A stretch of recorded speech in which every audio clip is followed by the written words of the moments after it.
Namo Buddhaya, Salam Kebajikan. Selamat pagi, good morning everyone. First, I would like to say hi to Prof. Ainul. Good morning, Prof. Ainul.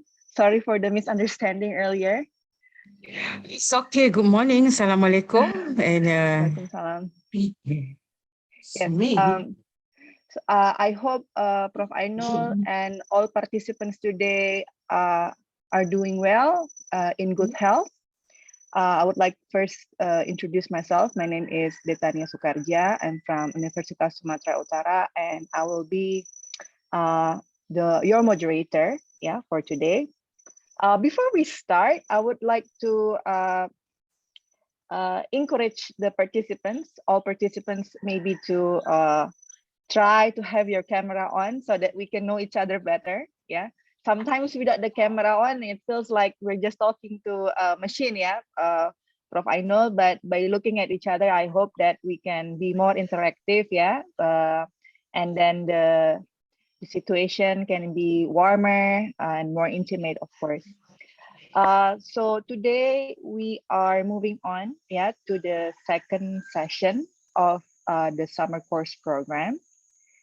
And we have here with us, Professor Ainul Jaria binti Maidin, from the International Islamic University, Malaysia. Welcome, Professor. Even though that we're still conducting our activity online, but hopefully soon one day we can meet in person, and have an offline activity together. So today, Professor Ainul will be delivering a session on alternative dispute resolution in Malaysia, opportunities for opportunities for development. And I'm quite shocked that Professor Ainul has prepared for us, over 60 pages of PowerPoints. Thank you so much, Professor, which shows that Professor Ainul is ready, and all equipped, to educate us, to share information about dispute resolution in Malaysia. And it is also very interesting because Malaysia has the majority of citizens in Malaysia are Muslims, and Malaysia also adopt Sharia principles in their daily life. So it's going to be quite interesting on how it affects the dispute resolution in Malaysia. And before we start, I would also like to read a short CV of Prof. Ainul. Maybe calling it short will be an understatement, because if we read all of it, it will probably require at least just one session to read your CV. Prof. Ainul is very long. And I've also shared the complete version, to the WhatsApp group of all the participants. So Professor Ainul Jaria binti Maidin, LL.B, LL.M, Ph.D, is currently the present director of the Office of Corporate Communication and Marketing, in International Islamic University of Malaysia, where prior to that, she served as the director of business unit. She earned her Ph.D. In the University of Wales, and her master's in comparative law and bachelor in law in International Islamic University, Malaysia. And at the national level in Malaysia, Professor Ainul is a member of the advisory panel for the GRP under the Malaysian Productivity Center. She also has contributed to professional bodies such as the National Landscape Institute, the Town Planners Association, member of the Board of Advisors of the Institute for Lands and Survey. She is also a member of the Kuala Lumpur Redevelopment Policy Drafting Committee. And in addition to that, she is also a member of the Disciplinary Committee of the Malaysian Bar Council. And she also serves as a guest lecturer for land planning and environmental law course at University of Utara. Professor Ainul's expertise include planning law, natural resources law, land law, adat law, and then administrative law. And she has an extensive publication, which include journal articles, and then books, book sections. And among those publication includes her writings on dispute resolution, especially regarding to the conflict in land, and also construction, Professor.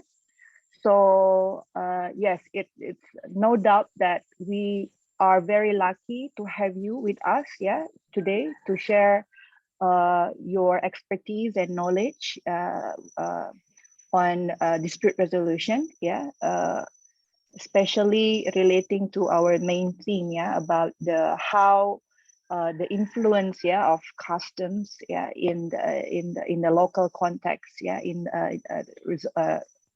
resolving disputes. And then after the lecture later, we are going to do a quick Q&A session, and to all participants who want to raise questions, you may do so by the first option would be writing in the chat room, and then but if you prefer to speak directly to Prof. Ainul, just raise your hand and I will give the opportunity to you. So I think without further ado, I think let's just go straight to business. Everyone, please join me in welcoming Prof. Ainul. Prof. Ainul, the floor is yours. You have maybe approximately around 1 hour. Okay. Thank you, Professor. Again, Assalamualaikum. Thank you very much, Ms. Detania Sukarja. Is it correct? Yes, very good pronunciation too. Beautiful name. Thank you so much for such a long, introduction. Of course, as academics, we have to provide our long CV, but it's not meant to be read out. It is just, in Malaysia, we're required to compile everything that we do to prove that we are a professor in the area.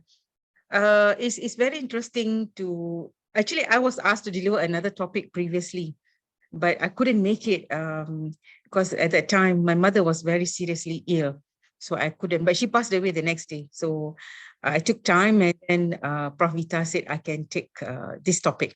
Actually, I was supposed to do on land rights of the natives. Again, I can also bring in land rights into this topic as well. When we look at alternative dispute resolution, I was asked to speak about Malaysia, but I will start generally. I'm sure you had another speaker who talked about what is ADR. Actually, at the moment, I'm conducting a training for the government and community leaders, government officer community leaders on ADR, focusing on social mediation. It's a 9-day training program. Today I'm off, another one. Today we're looking at psychology of dispute resolution.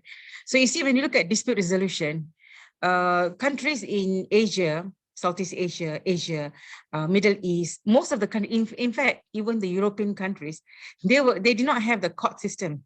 They were more focused on dispute resolution, which is basically community-based. That is what now we call it ADR, but previously it was the dispute resolution mechanism. And it was it was one of the best, I think, because it looked more into win-win situation. This is what ADR, I believe in ADR because it talks about win-win situation. If you look at the present court system, adversarial system, it's more on someone can win and someone will lose. So, but for the ADR, we have the scheme where the way the proceedings is conducted, we are trying to reach a settlement, amicable settlement. And this settlement is actually meant to be providing a solution. And that solution is aimed at giving both parties something to benefit them so that they go home with something, with satisfaction that their dispute has been resolved. So this is what we believe that is the opportunity So if we look at ADR in Malaysia, why are we looking at ADR? This is I have yet to get the latest statistics because of the COVID. Yeah? So this is the statistic that I have at the moment. We have very heavy backlog.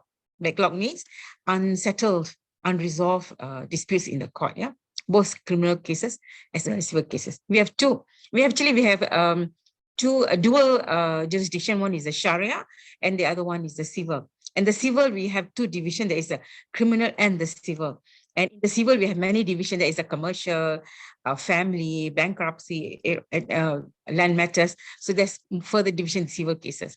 When you look at the statistics, the backlog of cases are very, very high at every level: magistrates court, sessions court, high court, court of appeal, and federal court. This is our structure.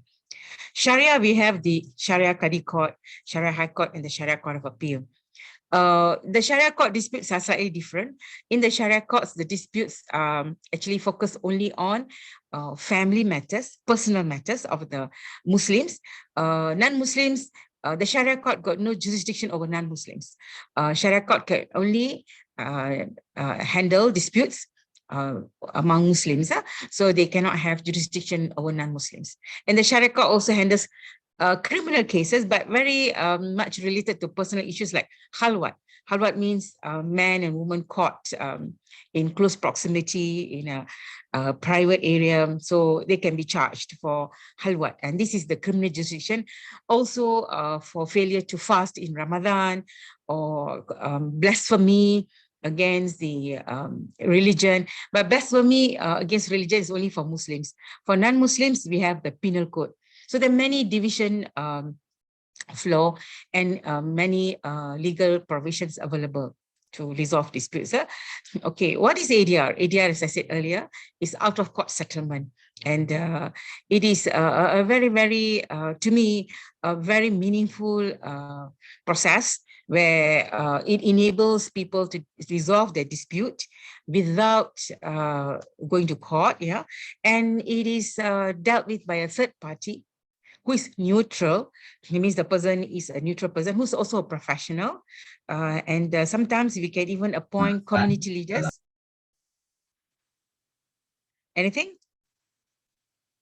Okay, community leaders or government officers who are trained in mediation, especially. Yeah? For arbitration, it is very much dominated or monopolized by lawyers and other professionals, by professional bodies such as town planners, architects, engineers. They train themselves in arbitration, and they manage arbitration for their field, like construction industry. They use their own professionals to manage the disputes, but generally disputes are managed by lawyers and also senior judges who have left the profession. So arbitration is very much organized and very much, what do I say, mainstream, and it is becoming more expensive compared to mediation now. Although it started as an alternative dispute resolution to provide cheaper, speedier, and a better resolution, but now arbitration is becoming even more complicated than the court. We look at the traditional system. In Malaysia, we call it adat. Similar to Indonesia, it's adat. Yeah. At the same time, it is in Western community refers to adat as custom. Yeah. So under the adat dispute resolution mechanism, it is very much available in all countries. Yeah. So we have the ancient mediation process in China, the panchayat system of village justice in India, and also the customary method of dispute resolution in Malaysia.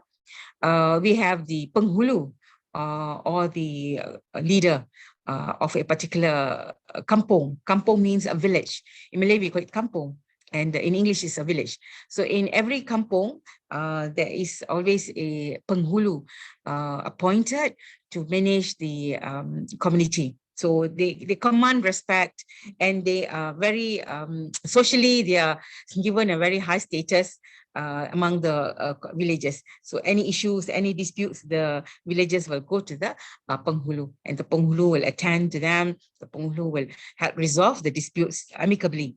And usually they will not dispute the penghulu's decision because the penghulu is chosen from a person who is fair, adil, who is respected, who is well-versed in religion, as well as other social aspects. So that's why we need to have a very good leader, a leader who commands respect, a leader who can deliver justice, and a leader who can who can also share his knowledge and wisdom, yeah, hikmah. This is why Penghulu was very highly respected. But at present, most of them are appointed. They don't have much role now because at the moment we have district officers, we have more of a government machinery in place instead of the traditional system.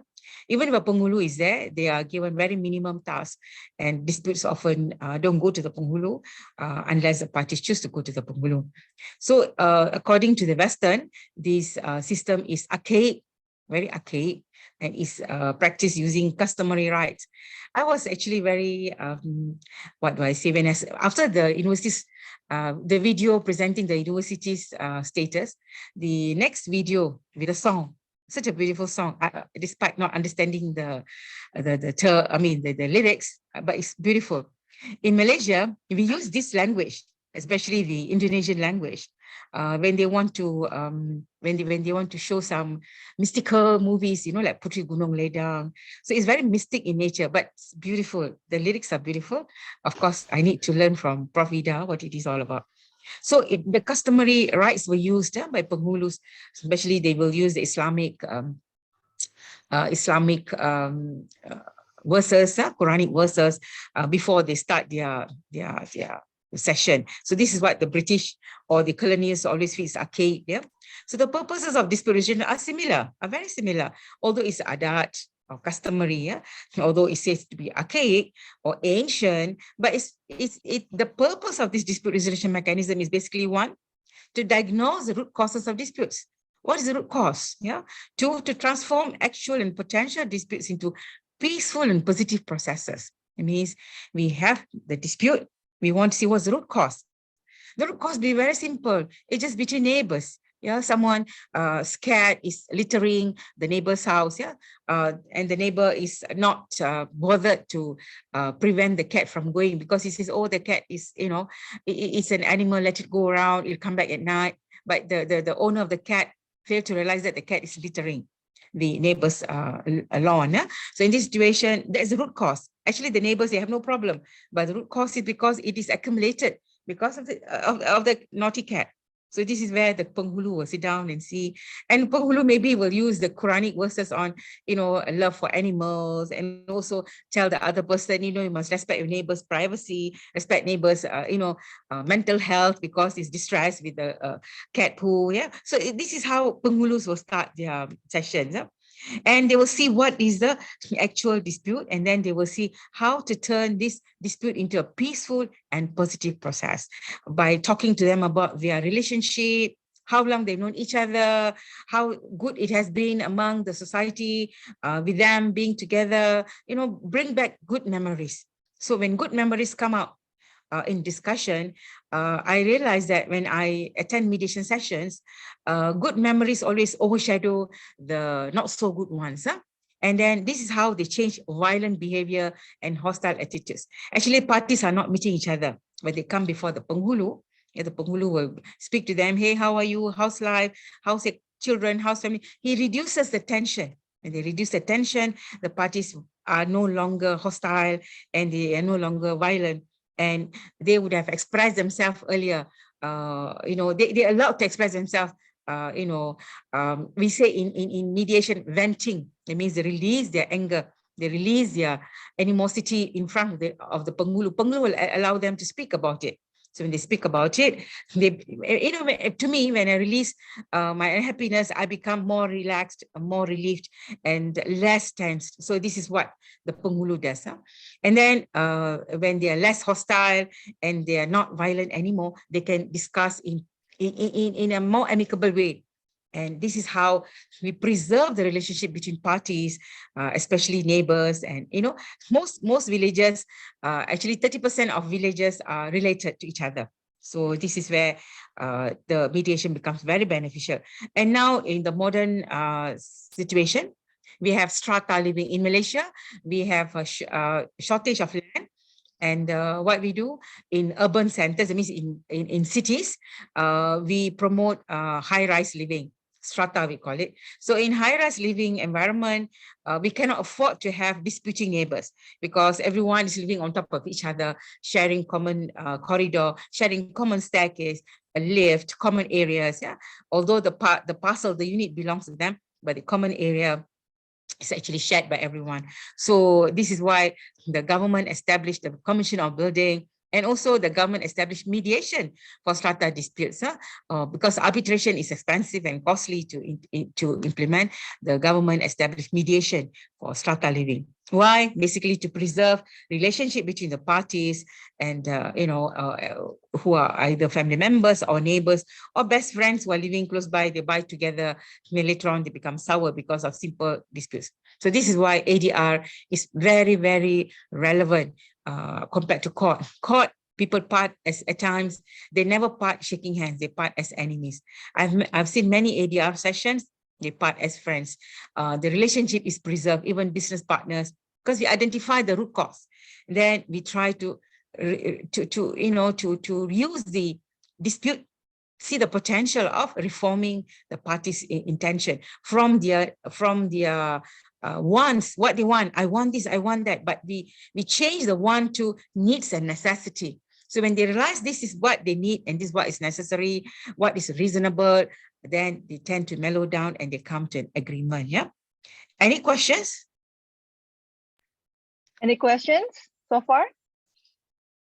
Perhaps not yet, Professor. Maybe Okay. you can just move on Okay. for now. Okay. So I tend to go a bit fast. So I hope if you think I'm fast, please tell me to stop. Yeah. Because I'm into the subject. Yeah. Yeah. Maybe I can ask a brief question, Professor. Sure. Because Malaysia also has other ethnicities, right? Like, does Yes. mediation also exist in other ethnic groups, like maybe the Indian Malaysian or Chinese Malaysian with their own customary norms, Professor? Yes. You see, just a little bit of historical background of Malaysia. Yeah. First wave of migration to Malaya was by the Jawa, Sumatra, Yemen, Indian, Chinese, Muslims who brought Islam and they came for trading. Yeah. This is how Malaya was converted to Islam, because Malays are Muslims. Yeah. Unlike in Indonesia, where you have Indonesians who are Christians, Hindu, but Buddhists and Muslims. But in Malaysia, all Malays are Muslims.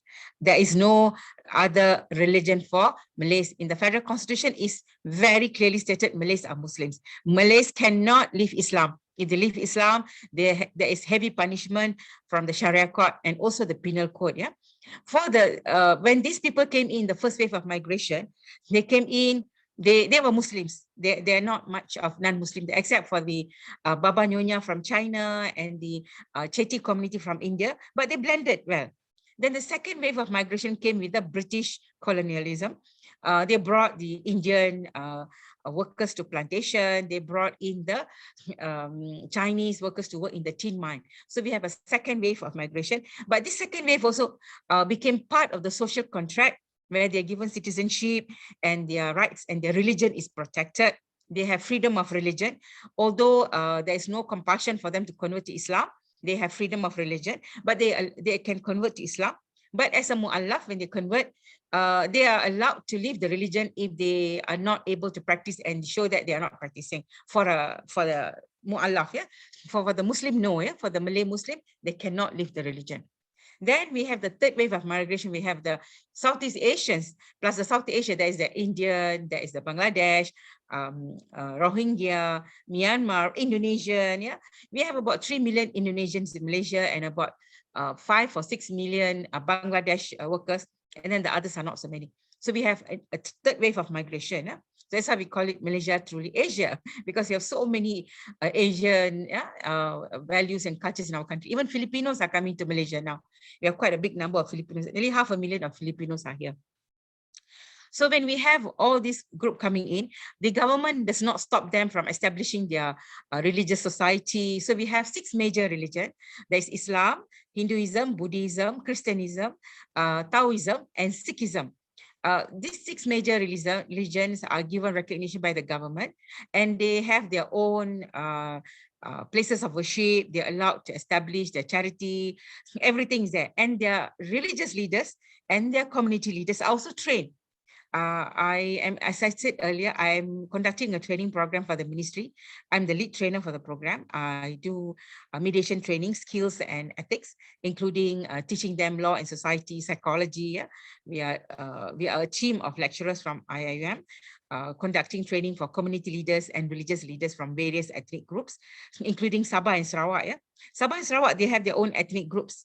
There's Iban, Kadazan, Bajau, Murut, Bidayo, yeah, many, including the Zulus from Philippines, yeah, and also we have close relationship with Kalimantan. So we have border movement, yeah, and in fact in Sabah and Sarawak they speak Malay like the Indonesians.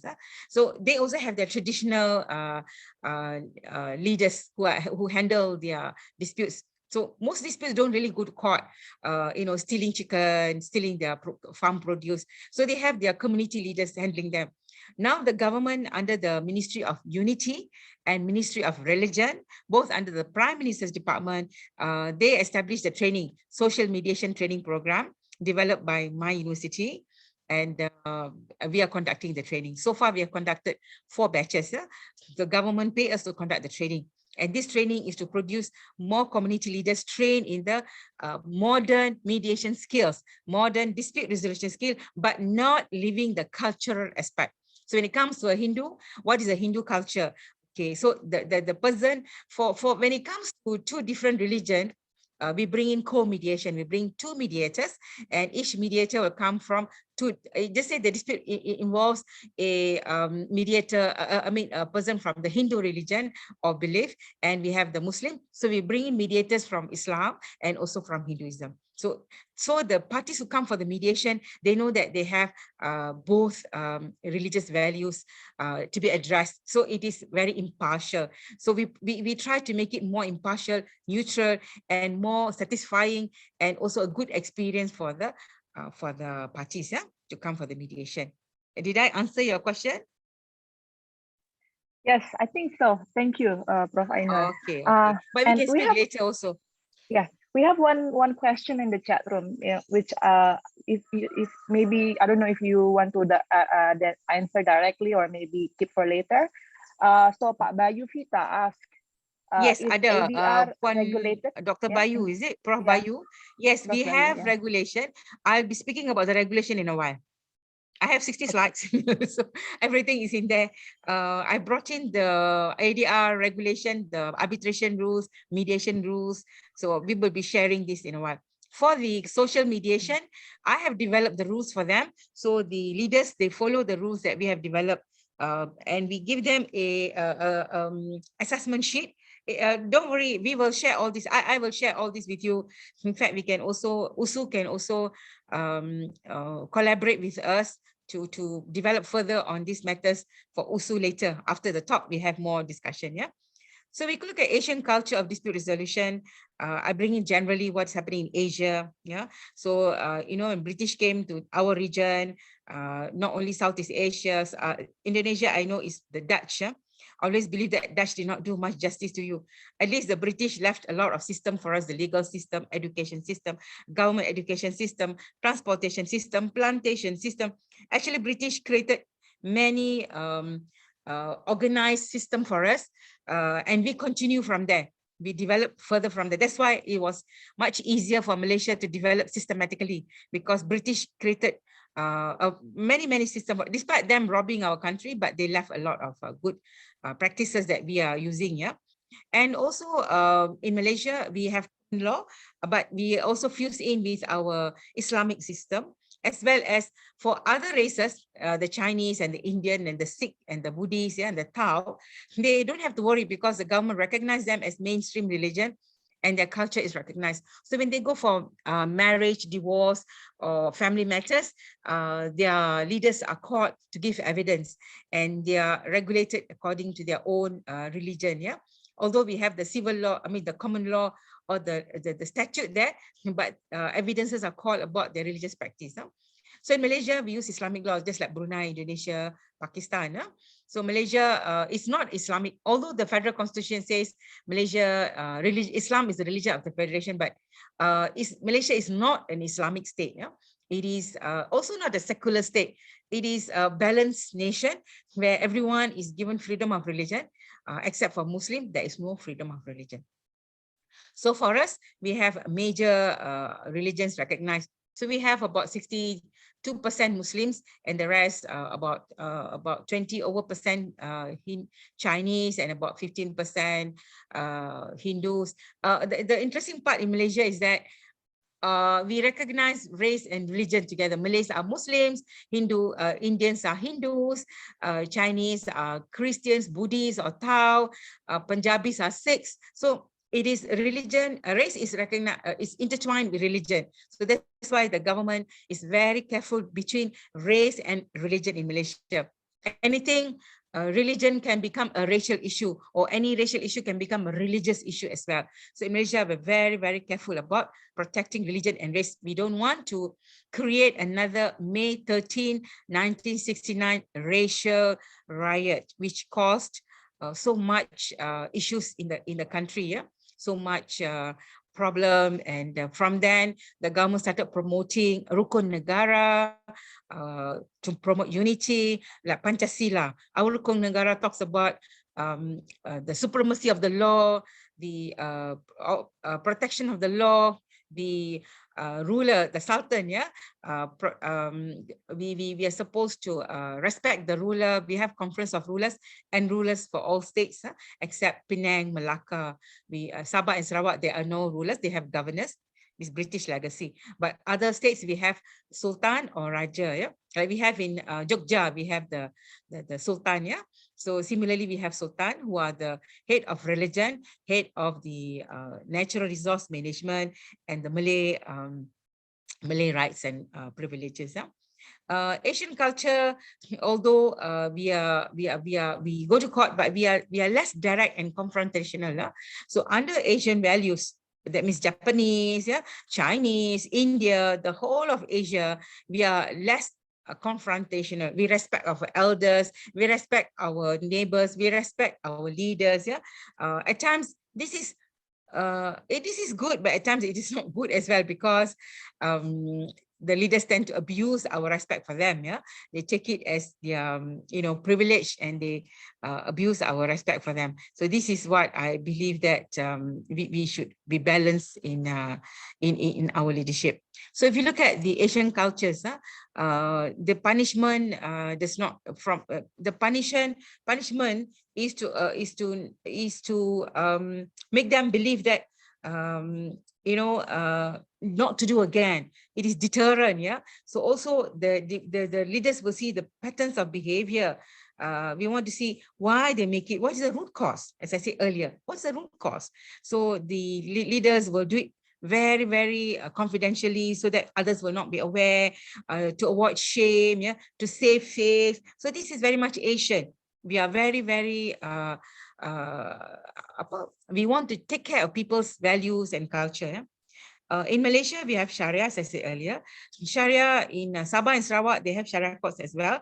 But the majority people in Sharia, they are not, in Sabah and Sarawak, they're not Muslims. They are the ethnic Kadazan, Iban, yeah.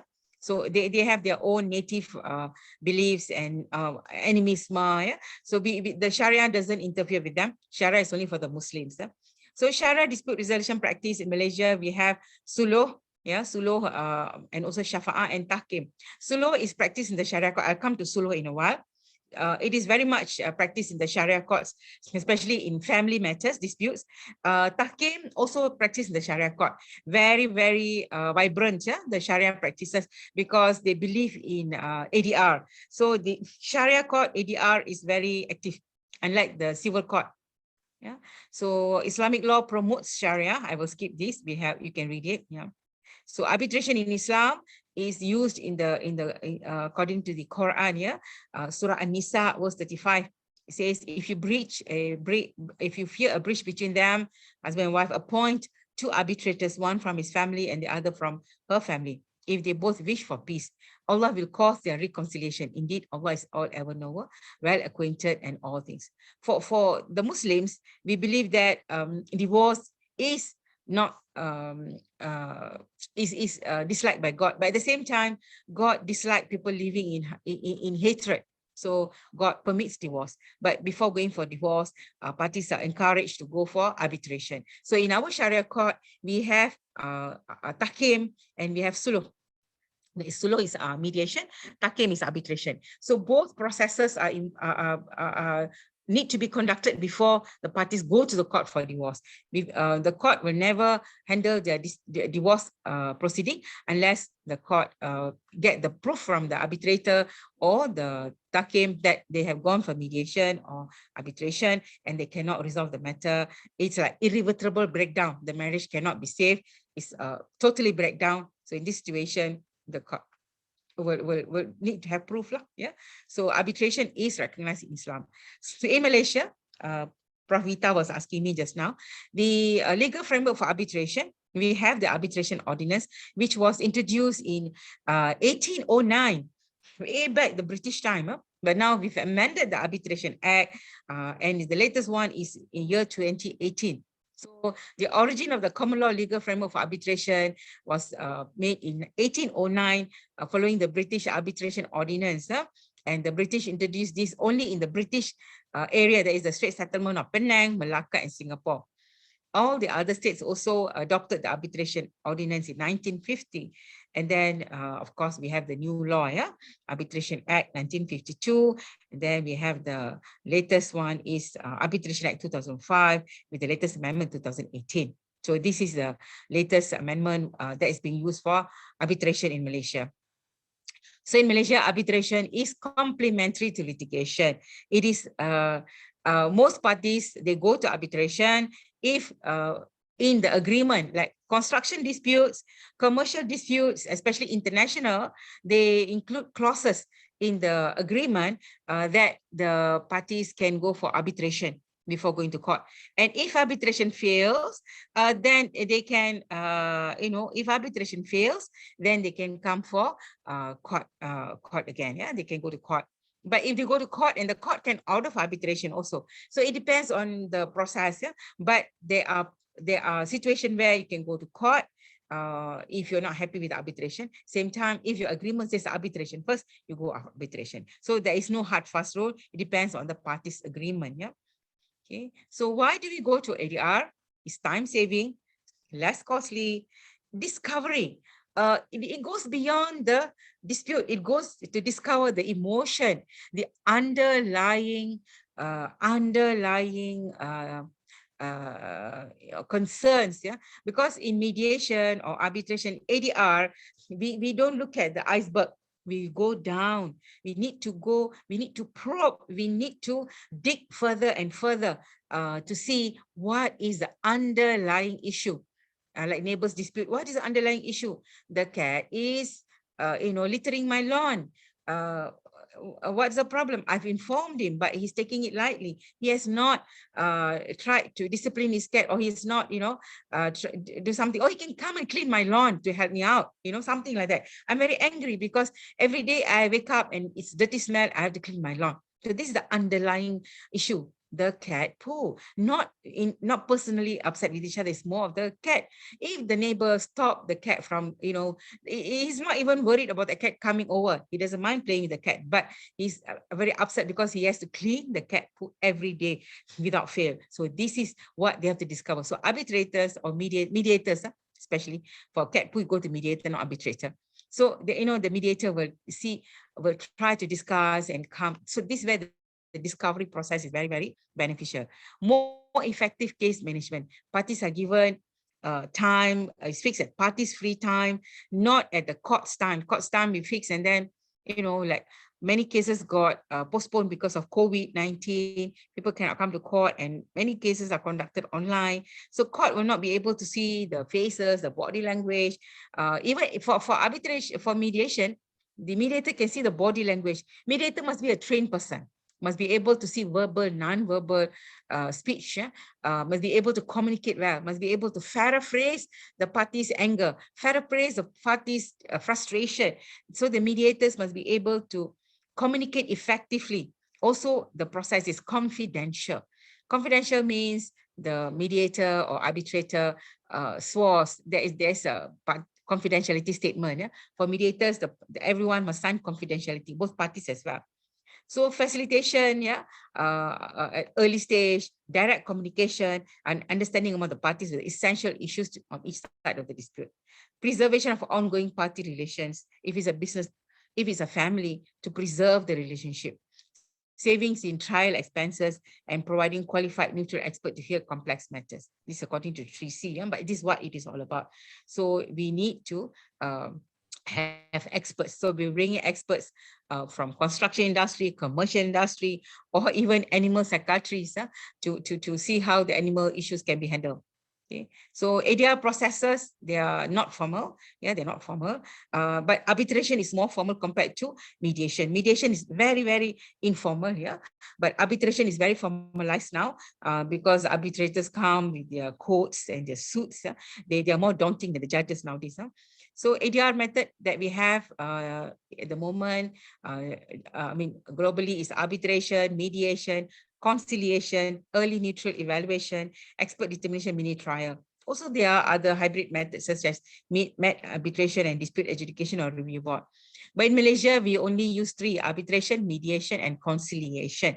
Conciliation also is used in the Sharia court, and also among the non-Muslims, they ask to go and meet the counselor, marriage counselor, to see whether they can reconcile, whether they're able to reconcile their differences and come to a understanding whether to proceed with the whether to go on with the marriage or not. Yeah.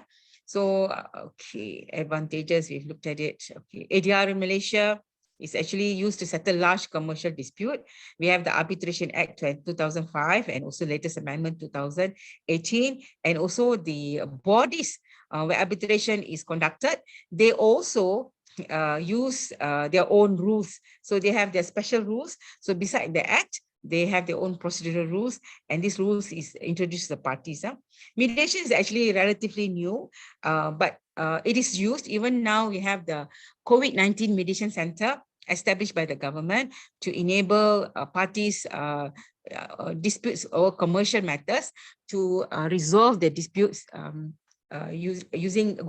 to the mediation center, and this center is free. Yeah, no need to pay. So parties going to the center, especially the businesses, when they have problems, they cannot pay they cannot pay their what do I say, the business loans, they cannot pay the goods bought, sold and delivered costs. So in this situation, they can go to the COVID-19 Mediation Center where the fees is paid by the government. So if I'm an arbitrator, I'm a mediator, I'm paid by the government, not by the parties. Parties go for free. This is one of the methods the government is using to help the parties, which is very useful actually. So mediation is gaining momentum, but not as popular as arbitration. Okay. So arbitration is more to commercial dispute. So the law governing arbitration here is based on the Untitled model law on international commercial arbitration, and this is now done by the Kuala Lumpur Regional Center for Arbitration. So arbitrators must be, excuse me, arbitrators must have, must be member of the KLRCA, must have some recognition.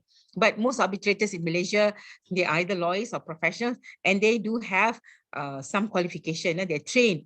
If not trained, parties are not confident to go to them.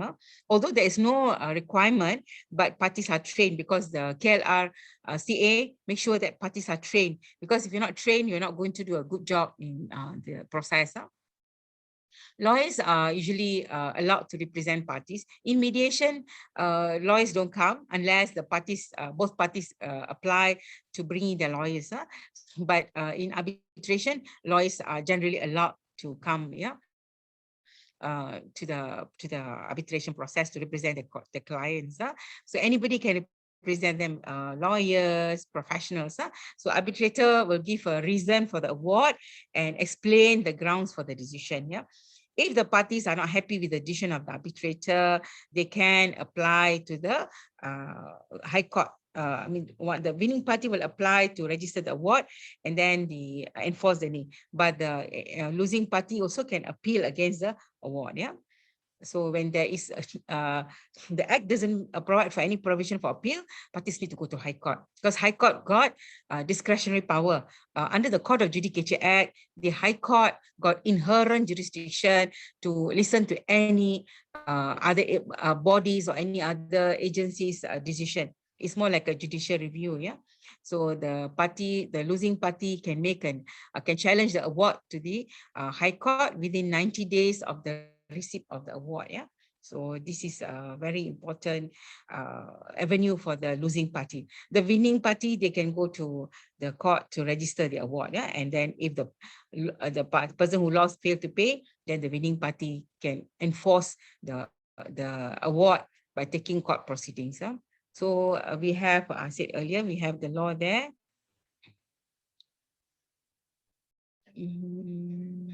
This is a brief overview of the particular act. Yeah, the Section 34 cater for international arbitration, but there are other parts which cater for all other aspects. So in the case of Tai Hin Enterprises and Daimler Chrysler Malaysia Sdn Berhad, court stated that interim relief can be granted despite Section 34. Although the parties did not come under the Act, but the court said international contract can come for arbitration pursuant to Section 34 of the Arbitration Act. Yeah? What is the infrastructure for arbitration? We have the Kuala Lumpur Regional Center for Arbitration, KLRCA. It's an independent international institution where we have the membership and also led by international arbitrators, established on November 17, 1978 in Kuala Lumpur under the Asian African Legal Consultative Committee in cooperation with the Assets of Malaysian government to provide a system for settlement of disputes on an integrated pattern in regard to international commercial transactions. So the KLRCA now is called AIAC from 2018, and AAIC is independent. Yeah, it's independent and it functions under the AALCC and they use the Arbitration Act. Any questions? I think Pak Bayu also asked again, provide more questions, Professor, in the chat room about the strength, about the binding strength of ADR decision in Malaysia. I'm sorry, I forgot to look at the chat box. What about the binding strength, the ADR decision? Actually, when it comes to commercial and international disputes, is binding. Because once you register with the High Court, once the award is given, the award is registered at the High Court. And if the losing party did not challenge the award, then they must comply with the award. Failure to comply with the award will lead to them being charged for contempt of court. So the award is binding. And if the losing party failed to enforce the award, failed to follow the award, which has been registered by the winning party, in this situation, the losing party can be imposed with a contempt of court, failure. So there will be further repercussion lah. So they must be very careful lah. So the AIIC has its own arbitration rules, but they model after the UNICITRAL, the international model. So the rules allow flexibility to conduct the arbitration proceedings, and the parties can choose their own arbitrators, the place of arbitration, and the procedure rules. So parties can agree in the beginning what they want to follow. So the AAIC also has been trying to encourage international arbitration to be conducted in Malaysia. But so far, most arbitrations go out of Malaysia, but some do come to Malaysia, involving Malaysian citizens. So arbitrators are also regulated by their professional bodies. So we have the Malaysian Institute of Architects, Institute of Engineers Malaysia, Institution of Surveyors Malaysia, Institution of Engineers, Malaysia International Chambers of Commerce, Kuala Lumpur, Selangor Chinese Chambers of Commerce, Malaysian Rubber Board, Palm Oil Refineries. So these bodies also provide for arbitration. And when arbitration is conducted, they follow either the AAIC rules or they can also develop their own rules. So when you have the professionals body regulating the arbitration process, so the professionals will have to behave well. So if they give wrong evidence or they are not neutral, then they can be charged under their professional act. So we have the Architects Act, we have the Engineers Act. So these people will be charged under the act for malpractice or failure to comply with the rules. Yeah. So we have this arbitration. Okay, ADR process does not form part of court processes. Court can only compel parties to pursue ADR on application by one of the parties if it can be shown that before the dispute, the parties agreed to ADR as a form of dispute resolution. So the general rule is confidential.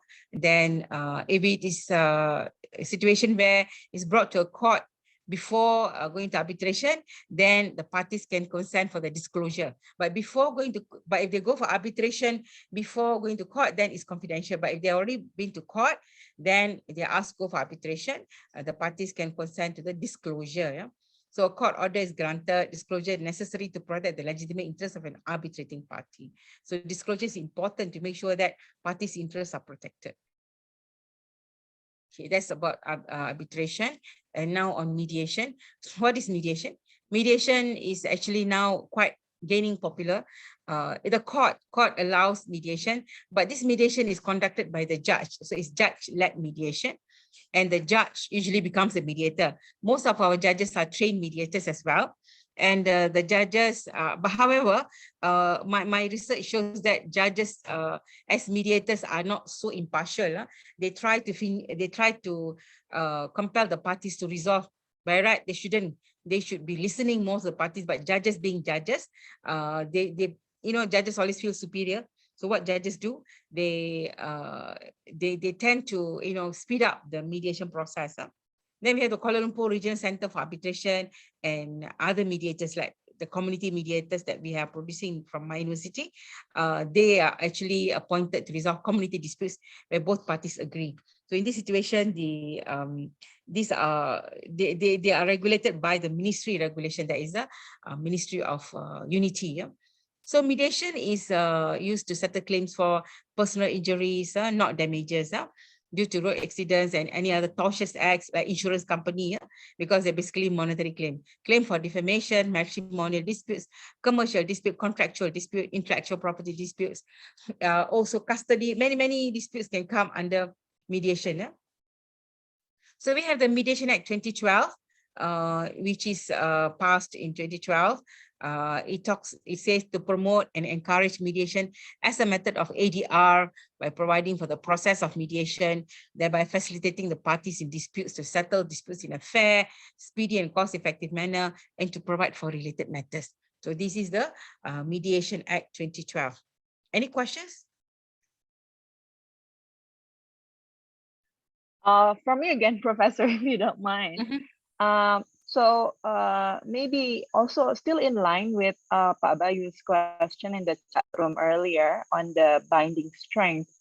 What about the decision made through the informal ways of dispute resolution? For example, when you mentioned about the role of penghulu in the society in resolving disputes, to what extent that we can have such decision become binding and enforceable, Prof. Ainul?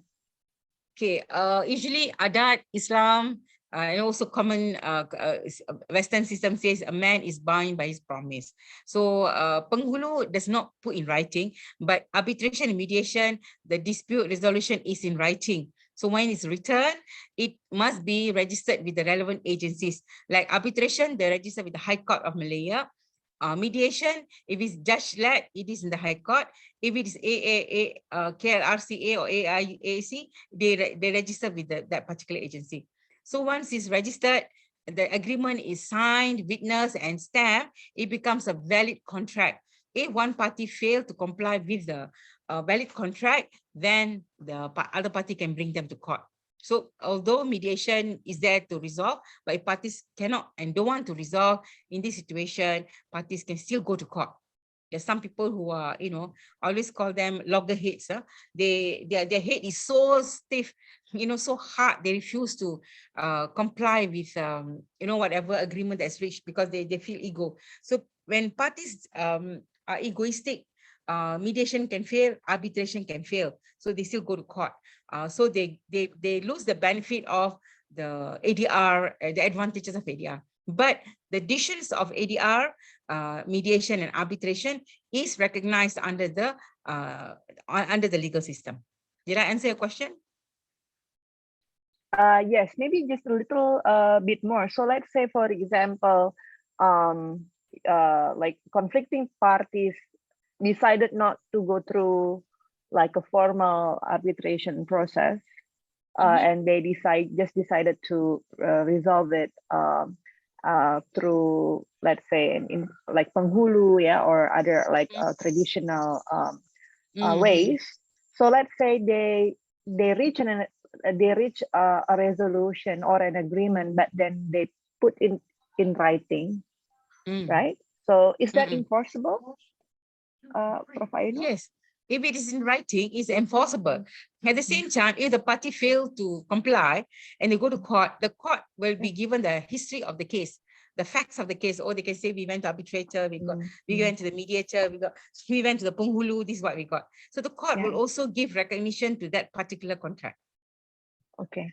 So so it means that the court later on will give recognition to the contract made in order to make the resolution becomes binding between the parties, but not necessarily seeing the means of how they reach the agreement to the penghulu as a formal procedure.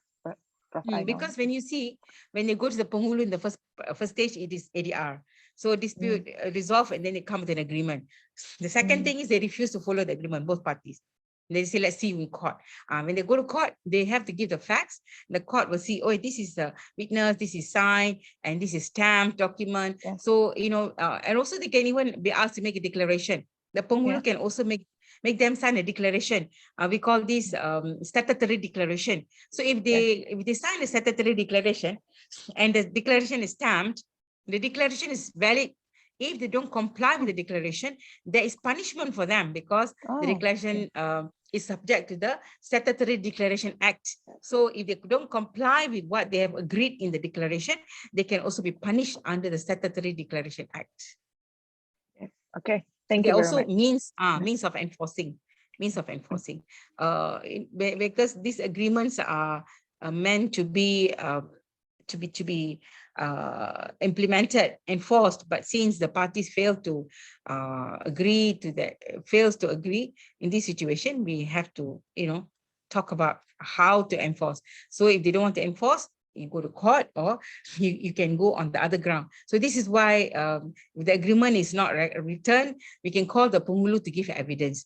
So a man is bound by his promise. So if the court holds to this maxim, a man is bound by his promise, then the court will make sure that he follow the agreement. Of course, the court will go to the facts of the case, why he doesn't want to follow and what are the issues. Then the court can say, okay, the penghulu's decision stand. We support the penghulu's decision. Okay, that's how the court will decide. The penghulu in Islamic law or Malaysia is called uses the suluh process, which covers negotiation, mediation, conciliation, and compromise of action. So this is happening in Malaysia at the moment. Chinese Zishang, which means negotiation and consultation, and the Indian, they use Panchayat, village tribunal of 5 elders. But in Malaysia, we don't have such authorized Panchayat, but they can go to the community leaders, and when the community leaders negotiate the process, negotiate the settlement, the parties, best is for them to write it down, and after that, stamp the document. So this is, now people are getting smarter. So everything is written and stamped and registered. So it's very, very important to follow the process of the particular country. Malaysia, all contracts must be stamped, must be signed, must be witnessed, and also must be properly registered. Okay.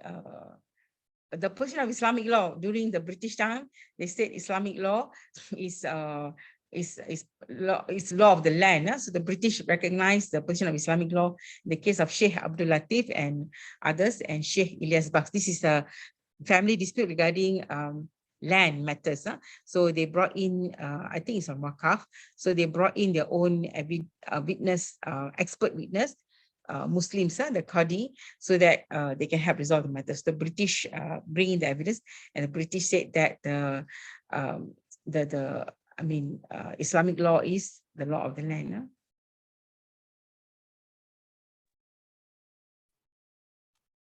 There's a question.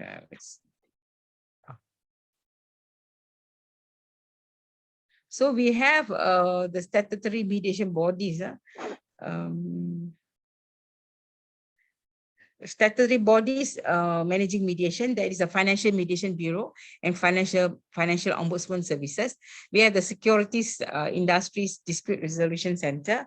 Then we have the Tribunal for Home Buyers Claim, Strata Management Tribunal, and Tribunal for Consumer Claim, plus the Marriage Tribunal or Conciliatory Tribunal. So you see, these are the official mediums that is available in Malaysia at the moment for mediation.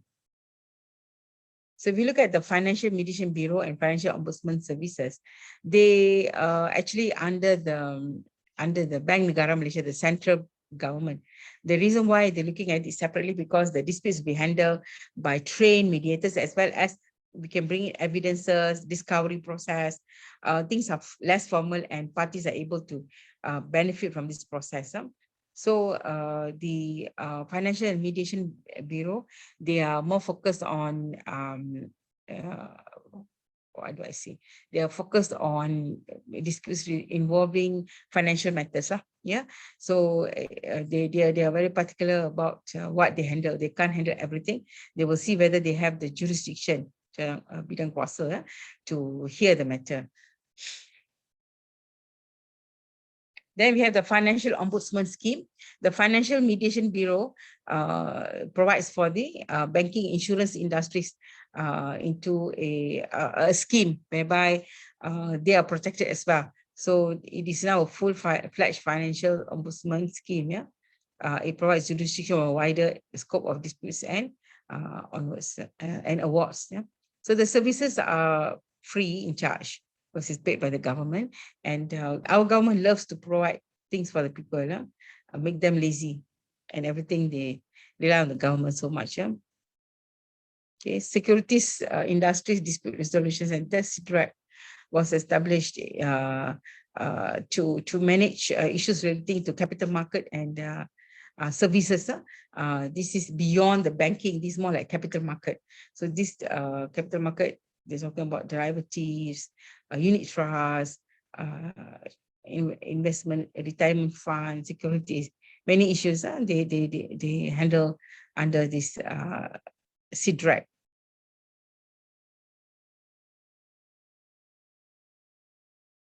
Then we have the Tribunal for Home Buyers Claim. This tribunal was established by the government under the Housing Development Act. This tribunal also manages mediation, mediate dispute. It is it's a tribunal, but at the same time they have mediation there. This tribunal also manages dispute between the developer and the house purchaser. So they will, be able to discuss and come to a proper decision. So the Act 118 is a very important law because it talks about housing, and housing issues can become a real issue, especially when you have a developer who's not concerned about the environment. Yeah?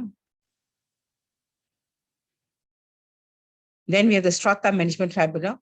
This tribunal resolves issues that is faced in the strata living. Strata living here, we have strata living, we have, what do I say, landed, that means houses, but it's considered strata scheme. Also, we have high rise. So both these schemes are also managed under the strata management law, and the strata management law provides for the tribunal, and the tribunal also got mediation in the tribunal. Tribunal for Consumer Claims. This is also another tribunal which also provides for mediation, although the law does not say so, but informally they do provide mediation. Yeah? Any questions?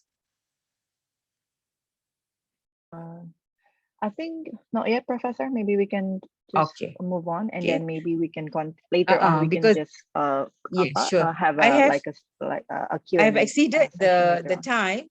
Is it okay? You said 1 hour. Can I proceed?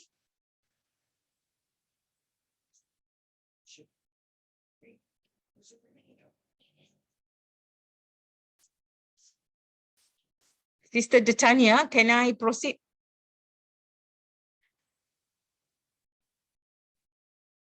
Okay, I'll proceed then. Okay, so the Tribunal for Consumer Claims, looking at small claims not exceeding 10,000 ringgit, or matters the minister may prescribe. So they have their own jurisdiction. Yeah. Then we have Marriage Tribunal or Conciliatory Board. This board is established under the statute as the Law Reform Marriage and Divorce Act in Section 106. Yeah. So parties are required to go to the conciliatory body before they go for the divorce. Yeah. So it's more like to see how they can be reconciled. Sometimes yes, sometimes no. So they are given about 6 months to do the reconciliation. If not, they have to go to the court.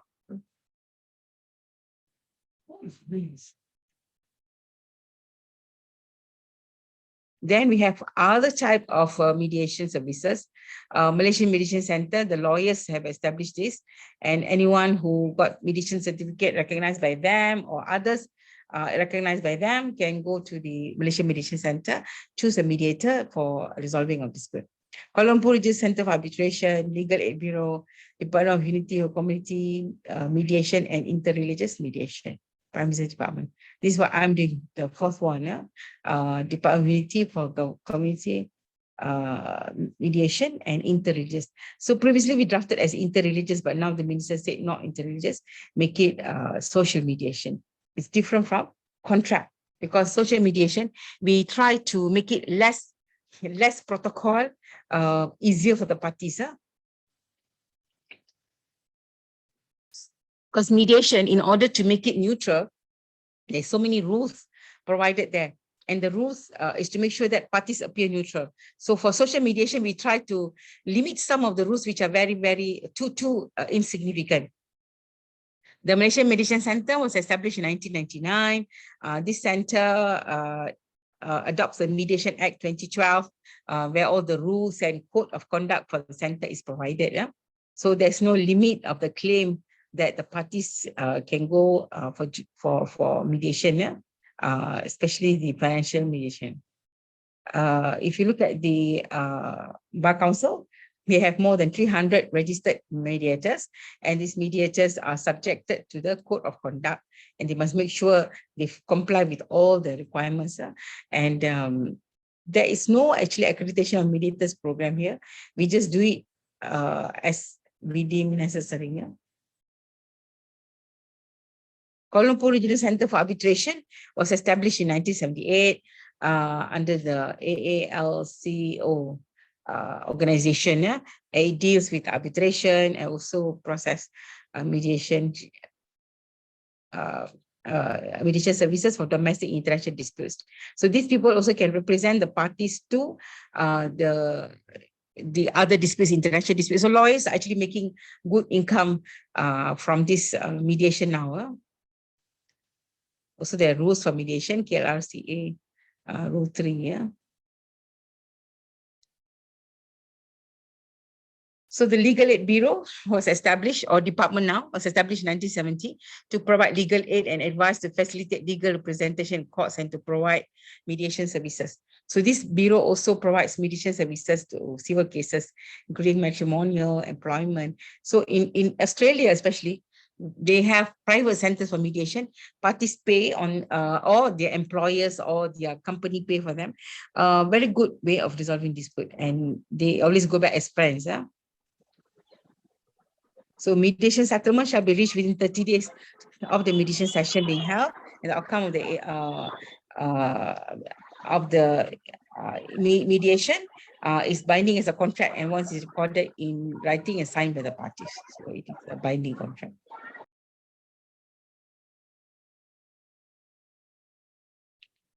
So we have also Mediation Act 2012, Malaysian mediation rules. These are the rules that is made by the Malaysian Mediation Center, MMC, to enable people who want to go for mediation to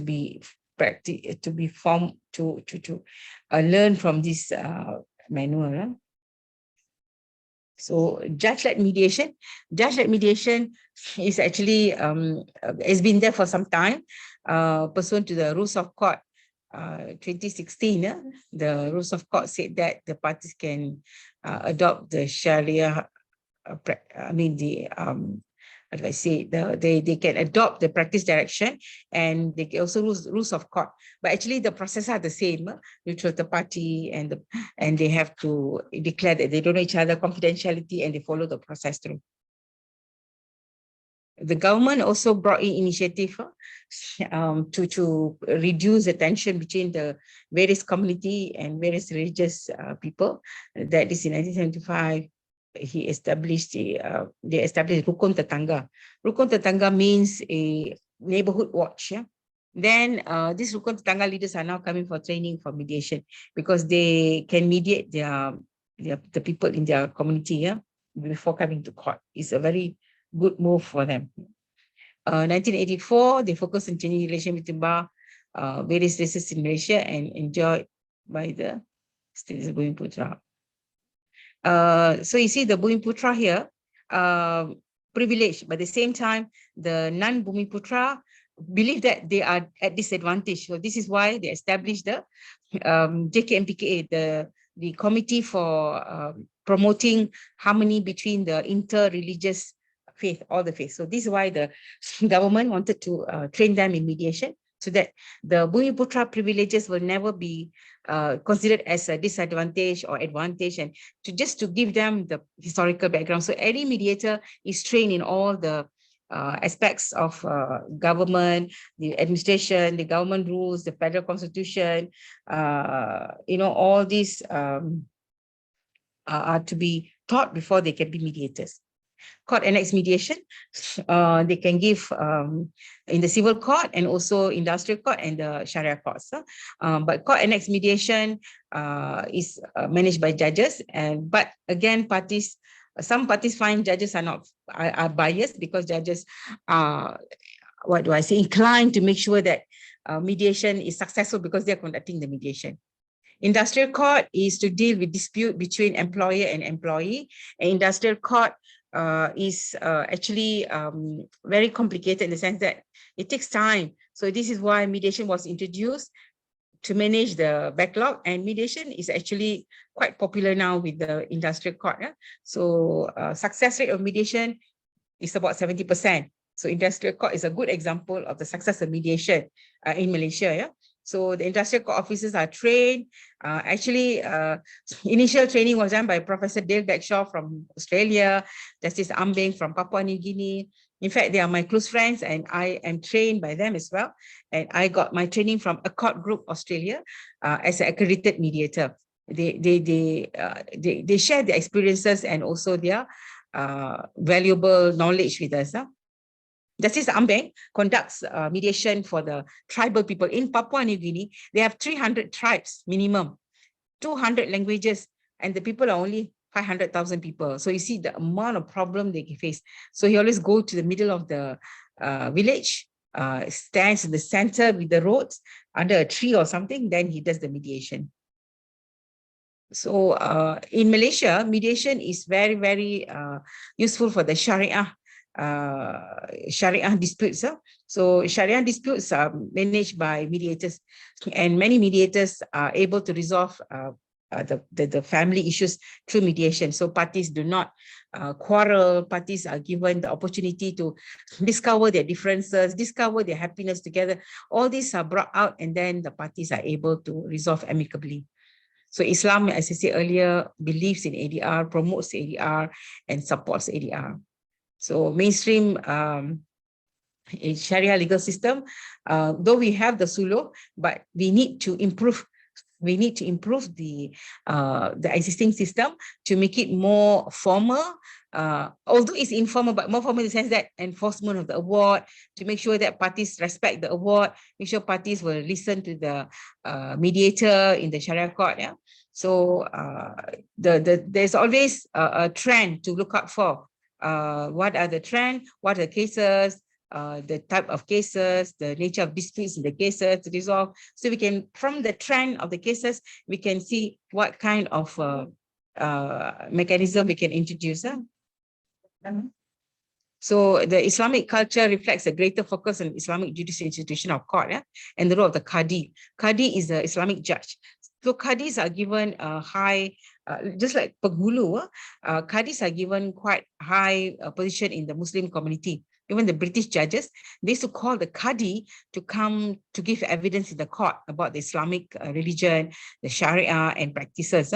So now we have the Qadis also trained in mediation, and Sharia court mediators are actually very qualified in the sense that they are trained and their training is improved from time to time.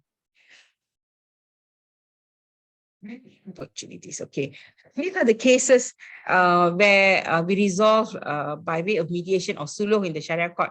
Consent of wali appointing a wali hakim, polygamy means marrying more than one wife, application for divorce, hulu divorce, ta'liq divorce, fasak divorce, confirmation of divorce, muta'ah. Yeah, muta'ah is like some sort of payment for the wife, maintenance payment, iddah maintenance. Yeah? All these, wife's maintenance, children outstanding maintenance. So all these issues are handled by suluh. No, you don't have to go to court. So you go and see the officer, sit down, both of you discuss before the person, and the person will give will enable the parties to come up with their own decision. Because as we know, the mediation is not the mediator who make the decision, is the parties who make the decision. So the Islamic Affairs Division, JAKIM, Jabatan Agama Islam, under the Ministry of Religion and the Prime Minister's Department, they do their best to assist in ensuring that the suluh is carried out effectively. So they standardize the law among the states. But another problem in Malaysia, the Sharia law is not same in all states. We have 14 states plus the federal territory. Every state got its own Islamic law enactment. So this is a challenge for the Sharia judiciary and the Sharia administrators, because every different state got different rules, and parties living in Kuala Lumpur, if they go back to their village, they have a different rule. So this is how they have to manage the disputes. Okay. We know the benefits of court annexed mediation. It creates a very, professional atmosphere, but at the same time, it is not as severe as a courtroom. Courtroom is rather daunting. Yeah, you feel fear. But here, you go into a room. Some rooms are even children friendly. Where the courts are now becoming merry. They travel abroad to see how other court system works. So child court is very child friendly. And when you go to the Sharia, the room is very warm and nice. Yeah. So this is how the familiar surrounding is created. And then the mediator is able to understand and absorb the facts of the case, as the mediator will be accredited, and also they will be given the file earlier. Yeah, mediation is a very interesting process, which will need more time for me to explain. Then preserve the relationship with parties and avoid negative publicity. So it's confidential, and their decision will not be shared. If you go to court, the decision will be published in a journal, but here the decision will never be published. It's written, but it is between the parties and the mediator. No one knows. Disadvantage of a mediation is that there is no precedent. In law, we work with precedent. So in a mediation system, you don't have a precedent because the decision is confidential. So what are the challenges in mainstreaming mediation or ADR? So the legal framework, although we have the law, but at times the law is not complete and comprehensive. It's very minimum provisions. In fact, the Mediation Act does not, Arbitration Act and Mediation Act does not provide who can be mediator, what are the qualifications. So this is very important quality which is not addressed in the law. So I think the law is rather weak. Then about the enforcement of the judgment. So all this must be carefully worded so parties will be able to follow, they know what they're going to. So there is no institute for regulating mediation, training and accreditation. For the regional center arbitration we have, for mediation we have no accreditation body. Anyone can give any training. Like my training I developed, I go to University Senate approved, the committee for harmony approved, the ministry approved, done. But we have no one institute which provides for the type of skills, the type of ethics that you have to impose. So it is not a very, we need someone to accredit and someone to control, like professional body establishment. Lack of awareness of benefits of mediation. Yes, people are not aware about mediation. Lack of encouragement to adopt mediation as dispute resolution mechanism. So this is very, very, this area requires a lot of work. You know, there must be encouragement. Instead of going to court, you go for mediation. People think that mediation is not to be taken seriously. Actually, mediation plays a very important role, which is not, which is not appreciated yet. Okay, so my proposal to improve the Malaysian system is to improve the existing Mediation Act and related law. As I said earlier, the Act, both the Arbitration Act and Mediation Act must include provision on who is to accredit the mediator, what are the qualifications of a mediator, how long to be a mediator. All this must be specified so that not anyone can be a mediator, but a properly trained person. Establish professional institute for mediation training accreditation, to be supported by the government. It's a professional body. Raising awareness on benefits of mediation by ADR curriculum in tertiary education professional trainings. Most universities, like my university, we have ADR as a course, as a core course for law students. And I think some universities introduced for professionals in construction industry. But we need to create more awareness. So mediation also can be imposed as mandatory method in non-criminal cases. In Australia, 95% cases are resolved through mediation and arbitration, not by going to court. So the parties, employment dispute, family dispute, all goes to mediators. So we need to ensure a uniform act to promote predictability and simplicity about mediation process to people. So people see this, oh, this is very good.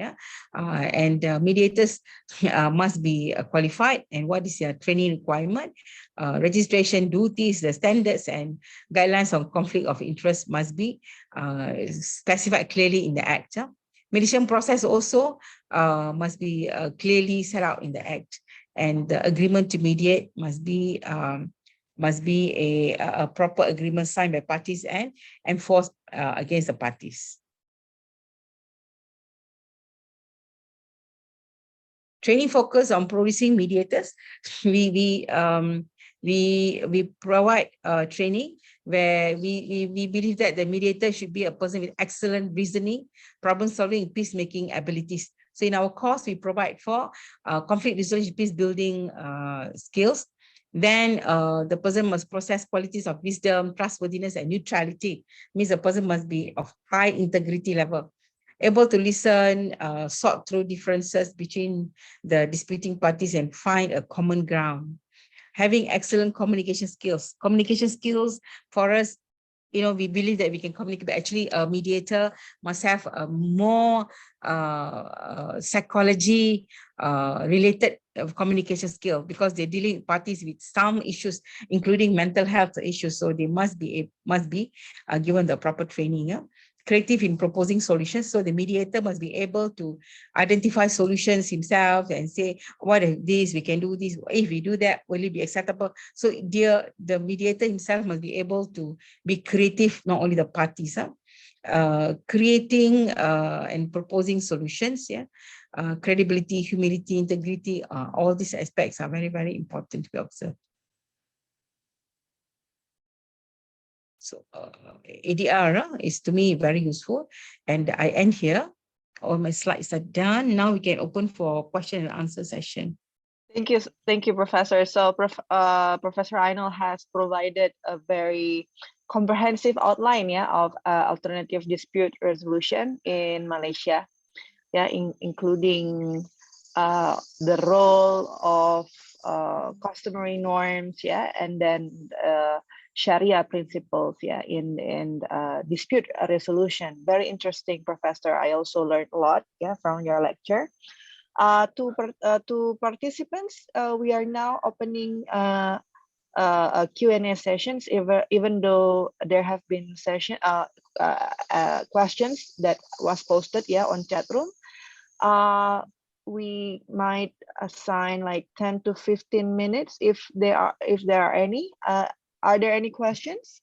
You may write in the chat room, or you may also raise your hand, yeah, to Yeah, feel free to ask questions, no problem. No need to be, this is a school, summer school. So we are sharing. yeah. I'm very happy to share. So don't feel shy. Most of you are like my own children. All of you are very young people. So Yeah. take the opportunity to ask anything that you need to.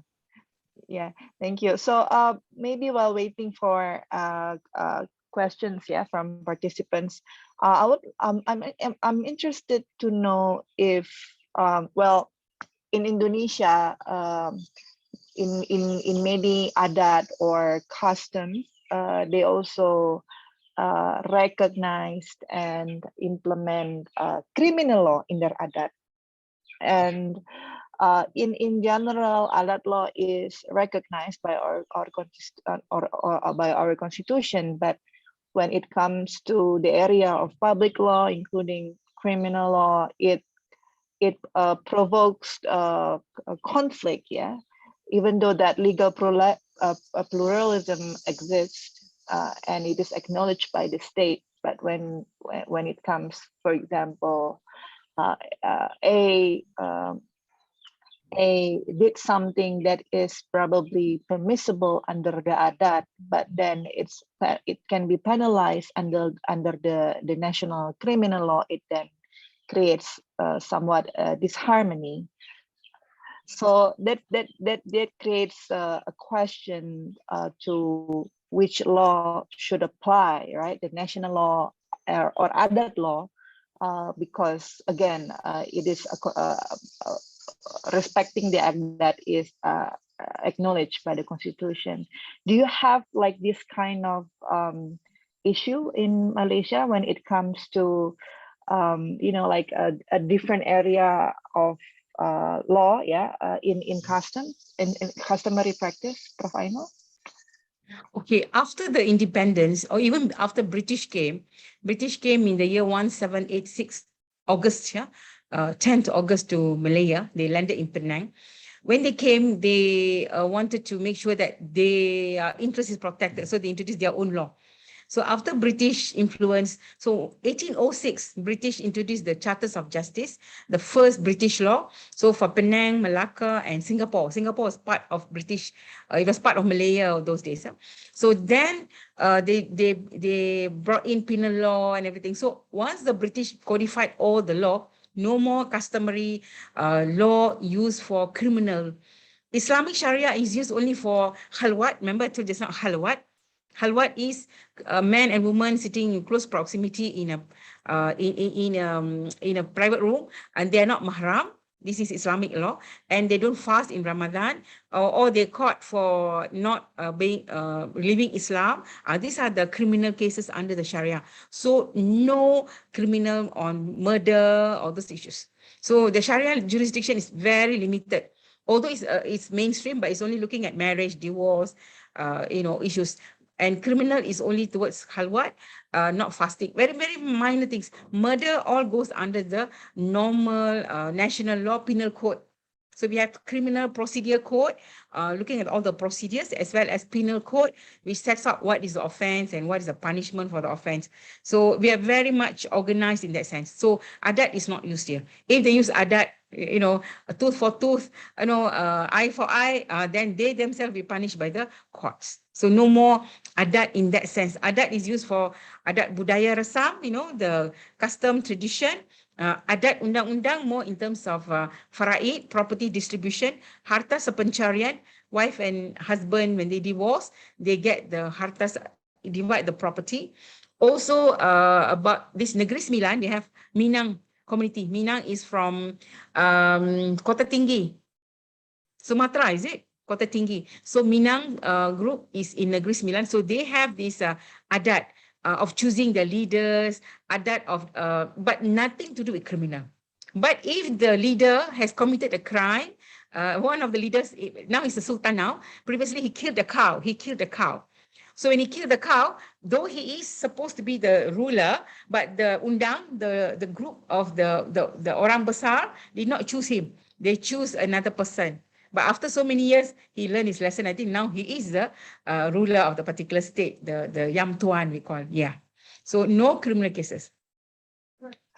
Okay, very interesting. Thank you. Any questions so far? Not yet?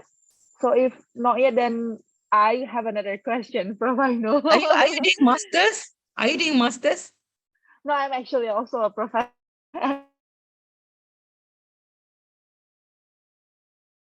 All right, yeah, good. We can Thank you. speak after this about Yeah. doing collaboration. Yeah, Oh yes, inshallah. thank you. Well, I'd love that. Thank you. So my next question would be about the concept of arbitrability in Prof. Ainul. How do you draw the line between in the areas that you can arbitrate and that you cannot arbitrate? So we have the arbitration law in Indonesia that set the boundaries, the limits on the things that can be settled through arbitration or mediation as well, but the things that actually need to go to the court. So let's say, for example, this is very interesting because you mentioned about the land law settlement, and you through alternative dispute resolution. But in Indonesia, when it comes to the title of land, it needs to be settled in court. We cannot arbitrate. We cannot choose arbitration for that. So what would be the Malaysian context for arbitrability? Okay, our Arbitration Act is also not clear. It doesn't mention, as long as parties agree, one. Two, the agreement says they go for arbitration. So land matters can go for arbitration. For example, land acquisition. Acquisition means mengambil tanah secara paksa. The government will acquire the private land. So in this situation, they can go for arbitration about the compensation. Usually they go for arbitration, they don't go to court, because arbitration you can bring expert, you can discuss, it's more like discussion, meeting kind of thing. And some land disputes are settled at the land office. If it can be settled at land office, they don't go to court. We have the land registry, also can settle. So arbitration, that except for criminal cases, anything can be going for arbitration or mediation, because the Mediation Act, Arbitration Act is silent. You have the boundaries, ours no boundaries. That's why it's very vague. So we need to improve our law. Very interesting, Professor. I think that would be one of the main difference between the area of between the difference here between Indonesia and Malaysia, that the Malaysia, you're allowed to settle it through ADR for land disputes. What about the concept of we have what we call tanah ulayat in Indonesia, land or native land. Probably would be hak ulayat. So even on the disputes between the state, the national government and the community groups with regard to tanah ulayat needs to be settled through the court, and the law actually recognize and respects the tanah ulayat, but in practice there are still many problems and complexities. Let's say, for example, the Universitas Sumatera Utara at the moment has been assigned by the National Land Registry Office to identify and verify the status of native lands in North Sumatra. But again, whatever disputes that come out of it needs to go through court. Do you have a similar concept in Malaysia, and whether it's also possible to to settle it through ADR, not through the court. Okay, as I said earlier, ADR is parties' consent and parties' choice. So no problem. We have hak orang asli, orang asal. This is also tanah, we call it tanah adat, orang asli, Sabah, Sarawak, Peninsula Malaysia. Then we also have tanah adat Negeri Sembilan. There is a customary tenure enactment. Then we also have tanah tabuh naning. There is also customary tenure, another law. We have Malay Reserve Land, Tanah Rizab Melayu. We have Malay Holding. So all this, we have got a separate enactment. Parties can choose to go to court or they can go for arbitration or mediation. No problem. There is no hard, fast rule. Yeah. If they go for arbitration, they record the award and they go to High Court and they register and they enforce. If they comply, then they can go for court action. Mediation also same. They record the award after negotiation. So I think native disputes best to be settled in arbitration mediation because parties can come. Okay, I went to Australia. This is also native lands. Justice Preston, he is the Chief Justice for the Land and Environmental Court in Australia. They have a special court for land and environment. So I met him for my research. So according to Justice Preston, when they have native issues, he doesn't bring them to court. He goes to their place. The justice will sit there, everybody sit around because you see natives are very quiet, shy, they follow. So one person will say 2 words, then the next will follow. They'll keep quiet the next. So just to find out who cut the tree or who owns the tree, they will sit for 2 hours. So this is a very good process because natives, we need to know adat is different. Like Malaysia, in Sarawak, we pakai, we say pemakai menua. Pemakai menua means they use the land and then we have shifting culture. So they have kawasan rayau. So there is gazetting of kawasan rayau. So if somebody go and violate their rights in kawasan rayau, it can be mediated, no problem, unless they want to go to court. Usually NGO will support them to go to court. NGO will support them to go to court. So to me, it's best if hak wilayat don't have to come under hukum agraria. They can come under hukum agraria, but at the same time, they must come as a mediatable, because you see mediation will bring in, okay, government will say, we have this area. So these people say, it's like negotiation, you know, negosiasi untuk mendapatkan satu kemenangan, kepuasan. This is what mediation gives you. So this is why in Malaysia, social disputes, we go for mediasi so that dua-dua pihak, for example, I give you a case, recent case, the neighbor fixed CCTV and he purposely fixed one CCTV facing the neighbor's house. Our CCTV shouldn't face neighbor's house, but this one. So neighbors were traumatized, mental health, a lot of issues. So they went to court. So the court said, yes, it's a nuisance. And then they were asked to mediate so the neighbor, they say, okay, we will establish our relationship, but so they go for mediation. So you see there ways, so court can order mediation. So Malaysia mediation is not restricted. It is used anywhere. Parties, kalau pihak-pihak bersetuju, boleh buat mediasi. That also includes when, let's say, a party or maybe the community faces the state as an opposing party, Prof. Ainul? Can. Okay. The state can be called for me. In fact, recently we had a dispute land matter where one Thai lady lost her land because of some problems. Then the land office also made a mistake. It is like a lot of issues there. It is in Penang, very old title. Penang is very historical state. Have you been to Malaysia? Yes, but not in the last 2.5 years, of course. Okay. Have you been to Penang? Penang is a very historical, Malacca and Penang historical. We still have land belonging to British and, Penang, we still have land belonging to British, but there's no owner. A lot of dispute there. So in this situation, the land actually owned by this lady, but people thought there's a lot of problem. So the land was transferred to another person. So now the government, the court said she doesn't own the land, but now the government is paying to mediation, they're paying compensation of how many million ringgit to her. Thai lady's family getting money. Mediation, not court anymore. Court, everything settled, go for mediation. Yeah, so because Medan, where Universitas Sumatera Utara is located, is very close to Malaysia, Prof. Ainul. So cities like Penang, Kuala Lumpur are very popular for Medanese to go. Of course, that was before Medan, the pandemic. very close. Yeah, so Medan is very close.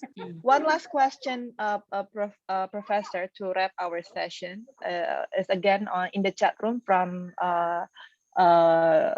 Ibu Bayu. Yeah, I mistakenly addressed her wrongly before. Sorry, Ibu Bayu. Yeah, does it require a special certification for an arbitrator before he carries out his role to handle cases? Yes, Prof. Ainul. the Kuala Lumpur Regional Center for Arbitration certifies. You cannot be a arbitrator or mediator if you're not certified. Although the law doesn't say so, but the institutions like Malaysian Mediation Center, like I am trained by the Australian group, a court group. They come, they do training. So with this training certificate, only I can be a coach. Now I'm coaching mediators. I'm conducting. We can talk about this course later. The social mediation. Maybe USU can conduct this for your community leaders. The mediation, our government pay us about 100,000 ringgit per batch for 30 people. Quite a lot of money, our government is quite rich actually. So we are paid quite well. It's a 9-day program. 9-day program, they come and stay in the university. So we train them with the skills. So when they go out, they can use this certificate for their community mediation. They're registered, but they cannot do other mediation, not commercial mediation, only social. Because commercial mediation, mostly lawyers, it's monopoly. It's monopoly. Yes, the arbitration centers is monopoly because they say if you are not from us, you cannot do the arbitration. So they list you as a panel, but the law itself doesn't say who can be an arbitrator. But the regional center for arbitration, I mentioned them earlier in my slide. They put the qualification. You can go on their website. To be a mediator, you have to go training. It's quite expensive also. The Australians charge about 3,000 ringgit per module, per training. It's a 5-day training. We charge 3,000 for 9 days training because we are government. So what we do, we give them psychology, counseling. We give them community dispute issues. We give them on law, Malaysian law. We also talk about history of Malaysian law. We talk about leadership in dispute resolution, conflict resolution. So it's a lot of theory first with involvement of their discussion. Then we bring the skills. So this Sunday, Monday, Tuesday, Wednesday, Thursday, 5 days we are there with them. They sleep in the hostel as well. Everything's provided. Yeah, they really enjoy because they go back with the certificate. The final will be an assessment. So we do 3 simulations. They will be given role play, they will be trained, and then 1 assessment. From the assessment, if my son is listening. So if they fail the first assessment, we will redo again the assessment until they pass. So assessment is to make sure that they're confident. Actually, mediation, are you trained in mediation, Ibu Detania? No, not yet, Professor. But It is a I very intend good to. skill. Yeah, it's a Yeah, very yeah. good skill. Where when I learn mediation, I become a better person because we tend to be less adversarial. We tend to be more preserving relationship. Tend to try to resolve disputes. I always like to talk. My nature is that when there's a dispute between relatives, I will say, okay, what's wrong? What did I do wrong? So this is a good way of doing things. So mediation is very good because during the meeting, the mediator will sit there as a neutral party. Mediator must be very neutral, not known to the parties. So mediator will listen, this party will listen to this party, give them equal time to speak. Then they also have a private session. So mediation is good. Arbitration is more costly now because they become a professional thing. So although there is no requirement about who can be an arbitrator, but it's dominated by professionals. Since it's construction and commercial, lawyers, engineers, architects, town planners, they all are becoming arbitrators now. Very smart people. They go and get training from Australia, New Zealand, Australia and UK. They become arbitrators. So it's good actually for also to introduce this program for your government people, inshallah. Yeah, we will note it, Professor, and I hope that opens up our next collaboration. Yeah, inshallah. Inshallah, no Semoga. problem. Because I work a lot with University Muhammadiyah Jakarta because Yeah. my PhD graduate, my anak, Dr. Sunarno, he did on disaster risk management near Jogja after Jogja. the Merapi. Yeah, so his Yeah, PhD yeah. is in that area. So I've been going to UMA for the past 15 years. We adik-beradik, no problem at all, inshallah. Oh, awesome. Okay, so I think that wraps up our session for today, Prof. Ainul. I thank you so much, yeah, for such a comprehensive lecture. Yeah, I learned a lot, and I believe that so did the participants. And we will be sharing your PowerPoints with the participants here through our WhatsApp group. And before we close our session, we are going to take a quick a quick photo op, yeah. To all participants, can you please turn on your camera so that we can take a photo together? You have about only 38 participants. In Jogja, we have about 200. The whole law school will come. Because I do talk for them very often, masters and undergraduate. Yeah, inshallah. Ya, boleh dinyalakan kameranya. To all participants, please turn on your camera for a quick photo session.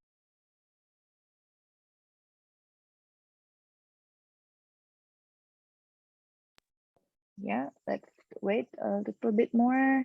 Yeah, please turn on camera quickly. It's gonna be quick and not as painful as you think. Don't worry. Okay, I think for now, I think it's fine. Okay, to administrator, can you do the screenshot now, please?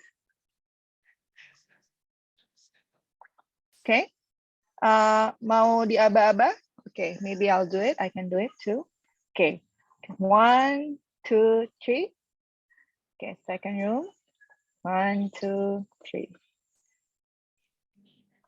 Okay. I would again like to thank you, yeah, to Prof. Ainul, yeah, for saying yes to us, yeah, to take part in this summer course program. This is our first time, yeah, holding the international summer course program. So from our side, it's also a learning experience, but we're interested, yeah, to grow, and hopefully this won't be the last collaboration with you, Professor Ainul, and IIUM, yeah.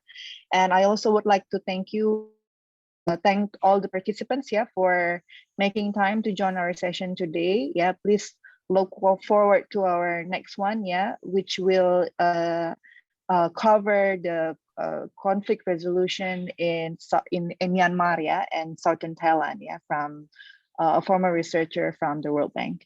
I think that will be tomorrow, but to confirm, you can refer to the time schedule that we have provided to you. So thank you everyone for today. Professor Ainul, stay healthy, take care, and Assalamualaikum warahmatullahi wabarakatuh. Selamat siang. Terima kasih. Thank you, everyone. See you again on the next session. Okay, good luck, everyone. Thank you, Prof. Good learning Ainul. experience. Take care. Thank you.